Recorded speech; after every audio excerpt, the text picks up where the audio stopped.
E começamos o dia com neve!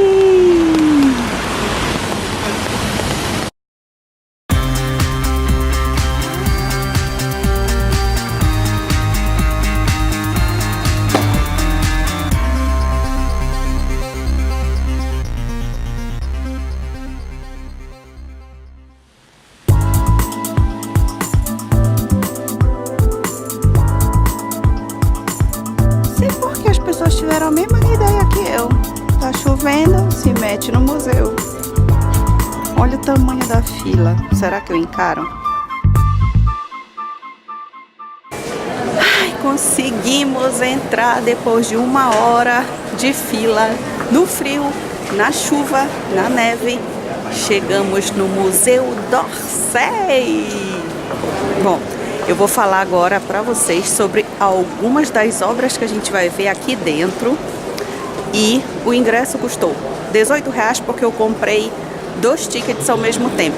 O Rodin e aqui o d'Orsay. Então eles fazem um descontão, vale muito a pena e você tem até 3 meses para ir em qualquer um dos 2 museus. Vale a pena. Então, pessoal, para vocês que querem saber mais sobre o Museu d'Orsay, vamos conversar sobre ele? As obras de arte aqui são imperdíveis.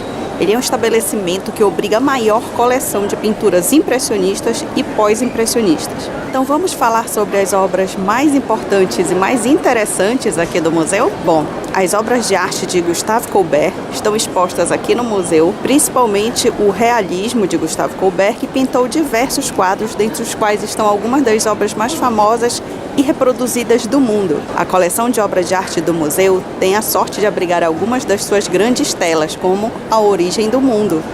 A Origem do Mundo é um dos quadros mais conhecidos do mestre. Esse quadro é representado no nu focalizado no sexo de uma mulher e chocou profundamente a sociedade do século XIX. Foi preciso chegar ao século XX para que ele fosse exposto e apresentado para o grande público. Agora a gente vai falar sobre Monet. No século XIX, a ferrovia encarnava uma certa ideia de liberdade e de progresso técnico. Graças ao trem, ficou muito mais fácil se locomover e viajar pela França. Graças a ele, os pintores deixaram seus ateliês para ir lá e pintar novos conteúdos e paisagens no mesmo local. Claude Monet não pintou uma tela sobre a Gare de Saint-Lazare, mas 12. Auguste Renoir, ao atravessar as portas do Museu d'Orsay, você poderá descobrir algumas das obras de arte imperdíveis do grande Auguste Renoir, um dos grandes nomes do impressionismo. Vamos conhecer? Se vocês quiserem ver um filme sobre a vida dele, tem lá no Netflix. E eu tô aqui na sala com as maiores e mais famosas pinturas de Van Gogh. E eu quero falar alguma coisa dele para vocês. Bom, Van Gogh era holandês, trabalhou em galeria de arte, era interessado em teologia e trabalha com mineração. Se matricula na Escola de Belas Artes de Bruxelas, depois na Escola de Haia, mas em nenhuma ele conseguiu cumprir as regras. Ele sempre tinha muitos problemas nesses lugares. Os Comedores de Batata, que é um dos quadros, ele mostra interesse em teoria de cores e em pinceladas com excessos de tinta. Theo, seu irmão, o ajuda financeiramente e ele vai morar aqui em Paris. Van Gogh se apaixona pela arte impressionista e começa a pintar cenas cotidianas do bairro de Montmartre. Pinta autorretratos expressivos, mais de 43. Van Gogh tinha frequentemente surtos de melancolia, acessos de raiva e não se sabia se ele tinha sífilis, bipolaridade, abuso de absinto ou epilepsia, ou mesmo se ele tinha intoxicação com chumbo das tintas. Dizem até que em um surto ele comeu tinta no tubo. Van Gogh trabalhava quando estava bem e nunca quando estava em surto. Era infeliz no inverno. Se muda para Arles, no sul da França, e em Arles ele fez vários quadros muito famosos. O seu quarto em Arles, a cadeira, a natureza morta no vaso com 8 girassóis, o terraço do café à noite, todos com cores alegres e fortes. Seu irmão Theo tentava vender suas artes em Paris, mas sem sucesso. Paul Gauguin, seu amigo, foi visitá-lo em Arles, mas se desentenderam e Gauguin foi ameaçado por Van Gogh com uma navalha. E até dizem que foi nessa noite que Van Gogh cortou sua própria orelha. Ele quase morre com o ferimento. Theo e Vincent Se correspondiam muito e trocaram mais de 650 cartas. Ele perguntava até ao seu irmão, frequentemente por Gauguin, seu amigo, como se ele não tivesse feito nada. O médico que cuidou da orelha do Van Gogh, Félix Rey, ficou muito amigo dele, e Van Gogh fez o retrato do médico. E parece que não gostou dos cabelos vermelhos e da barba verde, e ele agradeceu pelo quadro, e o guardou num depósito. Um certo dia, a mãe do médico viu aquele quadro sem utilidade e tapou o buraco do galinheiro com o quadro de Van Gogh. Van Gogh é internado em um manicômio, mas continua pintando. A Noite Estrelada é um dos quadros. Ele via da janela do seu asilo essa linda paisagem. Van Gogh sai do asilo e vai para outra cidade para ser cuidado pelo Gachet. Tem um quadro, Retrato de Gachet, que vocês vão ver aqui. Esse quadro foi vendido por mais de 82 milhões de dólares em 1990. Van Gogh dá um tiro no próprio peito em mais um surto depressivo com a arma roubada de um amigo. Ele não morre logo. Theo, sabendo do ocorrido, corre para ver o irmão e, chegando lá, a infecção piora rapidamente. Van Gogh morre em 1890. Theo, seu irmão, morre 6 meses depois, em 1891. E Van Gogh só vendeu um quadro em toda a sua vida. Ele fez mais de 2.000 obras. E este é uma obra de Paul Gauguin. Paul Gauguin, que aos 25 anos após a quebra da Bolsa de Paris, tomou a decisão mais importante da sua vida, dedicar-se totalmente à pintura, e começou uma vida de viagens e boemia, que resultou numa produção artística inigualável e singular. Ao contrário de muitos pintores, ele não se incorporou ao movimento impressionista da época. Ele expôs pela primeira vez em 1876, mas não seria uma vida fácil, tendo atravessado dificuldades econômicas e problemas conjugais, e até doenças. Sua obra, longe de poder ser enquadrada em algum movimento, foi tão singular como a de Van Gogh e Cézanne. Apesar disso, ele teve seguidores e pode ser considerado um fundador do grupo Les Nabis, que mais do que um conceito artístico, ele representava uma forma de pensar a pintura como uma filosofia, como um aspecto de vida. Bom, suas primeiras obras tentavam captar a simplicidade da vida do campo, algo que ele consegue com a aplicação arbitrária das cores em oposição a qualquer naturalismo. Rodin também tem suas obras aqui. Esse é Balzac. Lá no Museu Rodin, no Jardim, também tem uma escultura de Balzac. E vamos continuando a nossa visita. Algumas obras também de Camille Claudel, que além de amante do Rodin, era a sua fiel escudeira e uma artista também sensacional. Olha esta estátua da Miséria.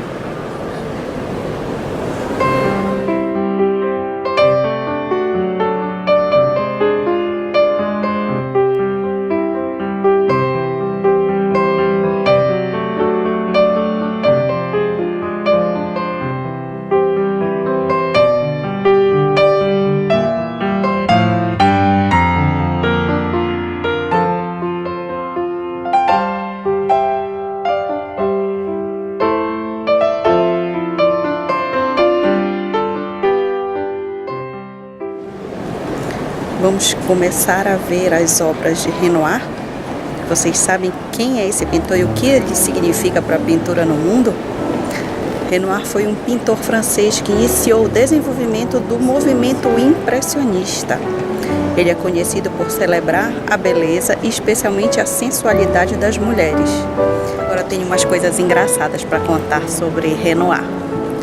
Vocês sabiam que durante a sua viagem à Itália, em 1882, o Renoir visitou o compositor Richard Wagner na Sicília? Pois é, um amigo em comum os apresentou e pediu para Renoir fazer um retrato do famoso músico para que ele tivesse isso de lembrança. Bom, ele só tinha 35 minutos para pintar a tela e claro que saiu horrível. Nenhum dos dois gostou do resultado e ficou semelhante a um pastor protestante, como dizia o que recebeu o presente. Os amigos Renoir, Monet, Sisley, Basile, Degas e Manet formam o grupo central do movimento impressionista, que à época da primeira exposição dos quadros feitos sobre essa nova maneira de pintar se intitulava A Sociedade Anônima dos Artistas, Pintores, Escultores e Gravadores. Um nome grande, né? Se comparado ao termo que depois os tornou famosos em todo o mundo, simplesmente os impressionistas. Renoir pintou muitas naturezas mortas. Afirmava até que a criação desse tipo de pintura era muito relaxante. Ele dizia: "Deixe o meu cérebro descansar enquanto eu pinto as flores." E quando ele pintava uma mulher ou uma pessoa, ele dizia: "Eu nunca acho que eu terminei um nu até sentir que eu posso beliscá-lo."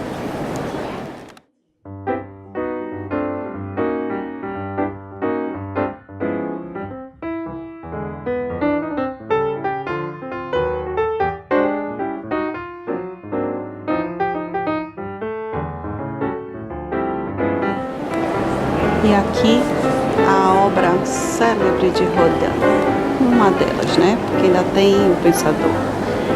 Mas essa porta é espetacular. Vejam só os detalhes. Parece que os personagens irão saltar da porta. E lá em cima, o Pensador.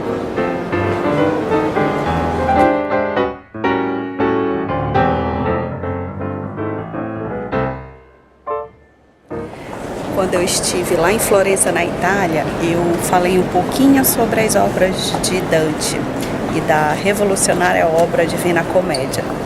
Para vocês terem uma ideia, depois que ele escreveu essa forma aterrorizante de como seria feita a nossa passagem da vida para a morte, muita gente se converteu à Igreja Católica.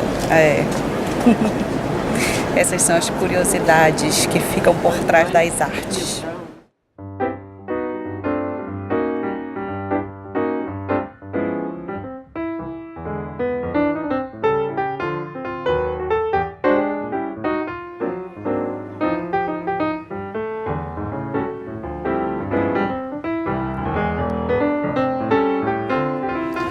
Aqui na sala, o simbolismo, o século da Revolução Industrial na Europa, que privilegia a tecnologia e o materialismo e causa uma crise de valores e uma nostalgia do ideal que se perdeu. Então temos aqui a família, o enorme quadro da Via Pastoral,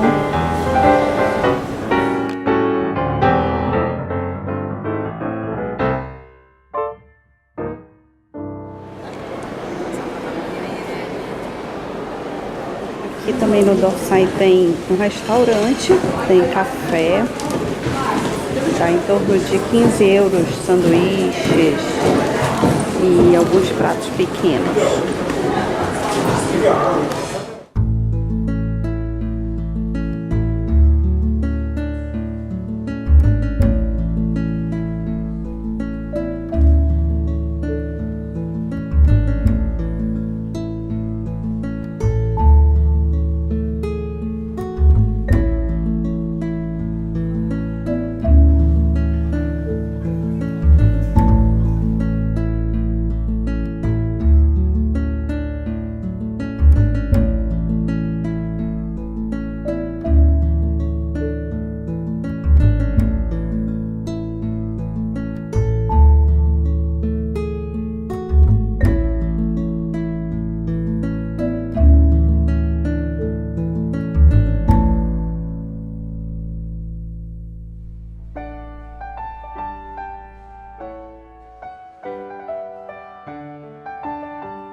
E aqui atrás de mim ainda tem um mirante, uma sacada que dá pra ver toda Paris. Toda não, mas uma parte do Sena e a parte que fica pro lado do rio.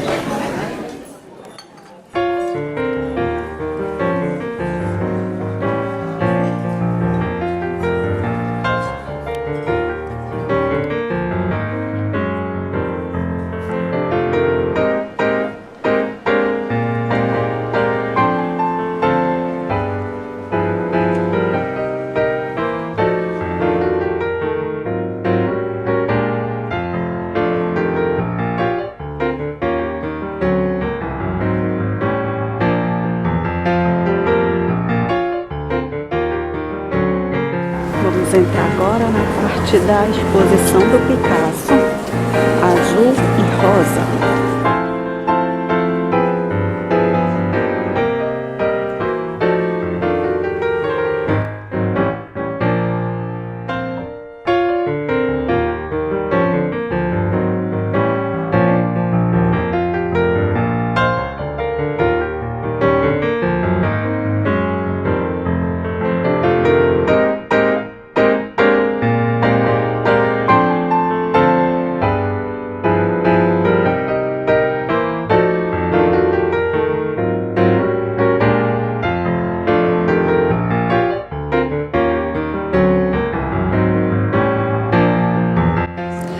Picasso era um pintor espanhol, escultor, ceramista, cenógrafo, poeta e dramaturgo. Passou a maior parte da sua vida aqui na França e é conhecido como o cofundador do cubismo, ao lado de Georges Braque. Inventor da escultura construída, ele é um inventor da colagem e pela variedade de estilos que ajudou a desenvolver e explorar. Dentre as suas obras mais famosas estão os quadros cubistas As Meninas d'Avignon e Guernica, uma pintura do bombardeio alemão de Guernica durante a Guerra Civil Espanhola. Picasso adorava falar das suas lendas do seu nascimento. Ele dizia ter nascido morto e a parteira dedicou a sua atenção à sua mãe. Só o médico Dom Salvador que o salvou da morte por asfixia assoprando-lhe um fumo de um charuto na face. Fez a sua primeira viagem a Paris em 1900. Lá morou com Max Jacob e ajudou com a língua francesa. Max dormia à noite e Picasso durante o dia. Ele costumava trabalhar à noite. Foi um período de extrema pobreza, frio e desespero. Muitos dos seus desenhos tiveram que ser utilizados como material de combustível para aquecer o quarto. Picasso morreu dia 8 de abril de 1973 em Mougins, na França, com 91 anos de idade. Na noite anterior, ele havia brindado com os amigos dizendo: "Bebam a minha saúde, vocês sabem que eu não posso beber mais." Picasso depois teria ido pintar até as 3 da manhã antes de dormir.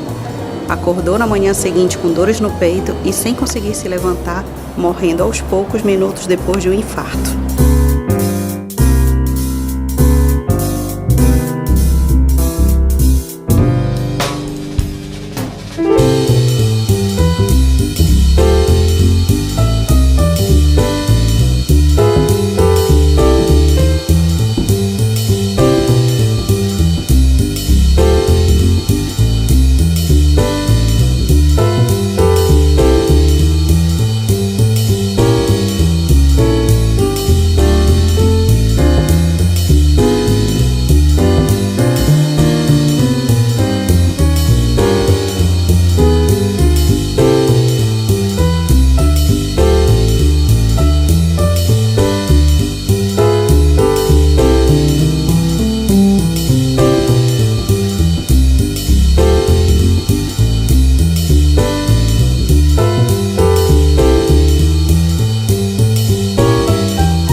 A pessoa que chega no museu 10h30 da manhã e sai 5h30 da tarde, já fechando.